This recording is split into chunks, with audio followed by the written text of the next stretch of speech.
Animoca Brands is the most funded metaverse developer of this year. Sam Bankman-Fried is trying to get extradited to the United States, and Coinbase's CEO is calling for centralized actors to be regulated, but to leave DeFi unscathed. There's a lot happening in the world of crypto right now, so if you're new to the channel, my name is Brendan, and we cover what's happening in crypto every single week, multiple times a week. So if you're trying to stay up to date in everything that is happening, this is going to be your number one place to do it. Now, I want to begin this by talking about Animoca. What is happening over here with Animoca Brands? Because seemingly, they are the most funded metaverse developer in 2022. So let's talk about these statistics here. Because according to the data over the last 216 metaverse funding deals that were completed, this totaled out to be nearly $2 billion in funding. And at the top of this was Animoca. Now, Animoca is a pretty large name when it comes into the, I guess you could call it kind of like the gaming space or the development space, especially in entertainment. But Animoca Brands, a major metaverse ecosystem developer, was revealed to have the most metaverse deals in the last year of 2022, with over 15 closed deals, and the company received over $564 million in 2022 alone. It also recently announced that it has plans to launch $1 billion metaverse funds for developers in the space. So what does this mean?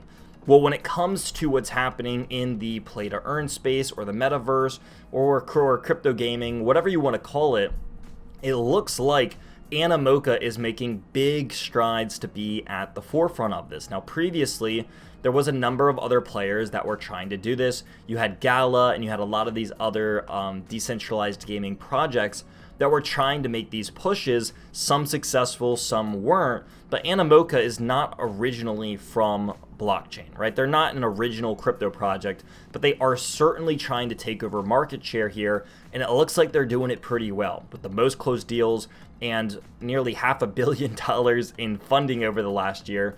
It's a big milestone. So if there's a name to keep at the back of your mind here, keep an eye on what Animoca is going to be doing and what they're going to be building, because there is a lot of funding in this space.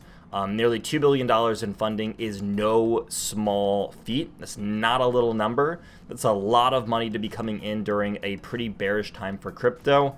And that tends to mean that big money or smart money is very interested in developing this space further over the next maybe 5 to 10 years. So keep an eye out. Looks like there's going to be some big opportunity in this. But what about Sam Bankman-Fried? Well, Sam Bankman-Fried, for those of you who do not know, he was the founder of FTX, and he was just jailed in the Bahamas.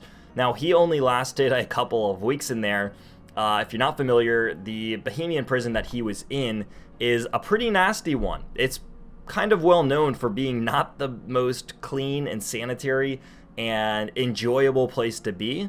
It's funny saying that about a prison, but compared to a lot of the US prisons, he was not enjoying his stay here. And he's basically like, all right, get me out of here. I need to go to the US. I'd much rather be in prison there than be in prison here. So he signed his extradition papers, and he's trying to make his way into the US.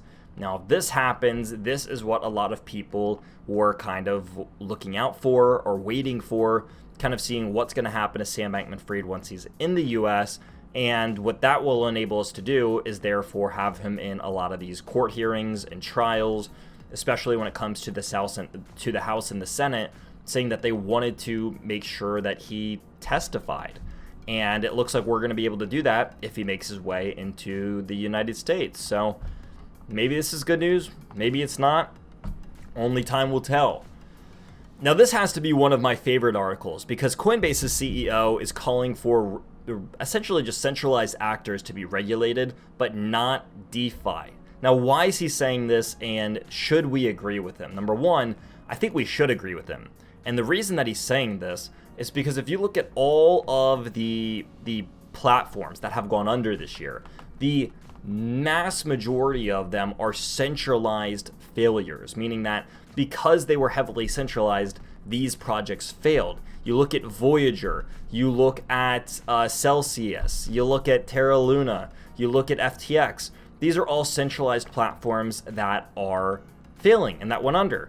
Now you look at a lot of these decentralized exchanges or decentralized protocols, MakerDAO, Uniswap, etc., they're doing just fine. Why? Because they don't have the risks that centralized solutions have. So if anything, kind of what Brian Armstrong is saying here, I don't agree with him on everything, but what I do agree with him on is that this year has shown the failures of trying to make something that is decentralized centralized. They are trying to make the decentralized nature of cryptocurrency and blockchain, which is what it was intended to be used for, and they're trying to centralize it. And a lot of these projects that have tried to do that are the ones that are failing. So don't take something's nature away from itself. Leave cryptocurrency decentralized. I understand that centralization to a certain degree is not a bad thing because it helps promote this ease when it comes to the barrier of entry.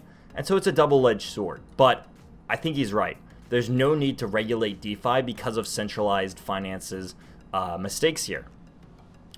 Now, in other news, the crypto platform Paxful removes Ethereum from its marketplace. Now, why did they do this? It pretty much came down to three major concerns.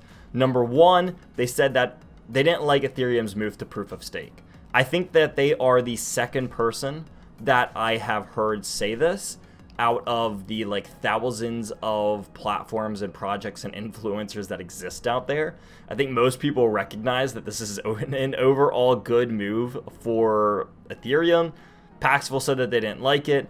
They also said that this would result in centralization and that they didn't like the token minting ability for a bunch of other reasons. Now, if you go down here, you'll notice that they have a pretty Bitcoin maximalist kind of view when it comes to this subject. Pretty much saying that Bitcoin is the standard.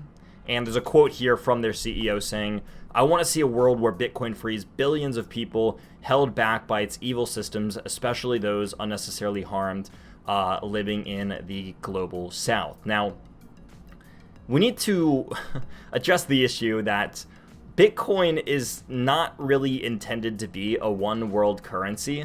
It doesn't have the bandwidth or the computing power to be used by every single person on Earth. And if that was happening, every person would get an absolute micro fraction of a Bitcoin. So this idea from Bitcoin maximalists that Bitcoin can be the only cryptocurrency and that billions of people will be able to use it all at the same time just isn't true.